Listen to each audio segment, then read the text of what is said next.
સુરત શહેરમાં ગેસની અછત વચ્ચે તંત્ર એક્શન મોડમાં આવ્યું છે। કલેક્ટર કચેરી ખાતે મહત્વપૂર્ણ બેઠક યોજાઈ, જેમાં જીએસપીસીના એમડી ના અધ્યક્ષસ્થાને પેટ્રોલ, ડીઝલ, ગેસ સહિતની આવશ્યક ચીજવસ્તુની પુરવઠા વ્યવસ્થા પર ચર્ચા કરવામાં આવી। સુરત જિલ્લામાં ગેસની અછતને લઈને તંત્ર સજ્જ બન્યું છે। કલેક્ટર કચેરી ખાતે યોજાયેલી સમીક્ષા બેઠકમાં પેટ્રોલ, ડીઝલ, ગેસ અને અન્ય આવશ્યક ચીજવસ્તુની ઉપલબ્ધતા અને વિતરણ વ્યવસ્થાની વિગતવાર ચર્ચા કરવામાં આવી।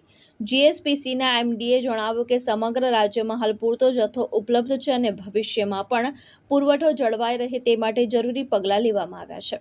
શહેરમાં હાલ 15.20 લાખ ડોમેસ્ટિક પીએનજી કનેક્શન કાર્યરત છે અને વધુમાં 30 જૂન સુધી નવા પીએનજી કનેક્શન લેનાર ગ્રાહકોને ₹500ની ડિસ્કાઉન્ટ આપવામાં આવશે, જે ઇન્સ્ટોલેશન બાદ બિલમાં ક્રેડિટ રૂપે મળશે। ખાસ કરીને શૈક્ષણિક સંસ્થા, હોસ્પિટલ અને સામાજિક સંસ્થાઓને પીએનજી કનેક્શન આપવા પ્રાથમિકતા આપવામાં આવી રહી છે।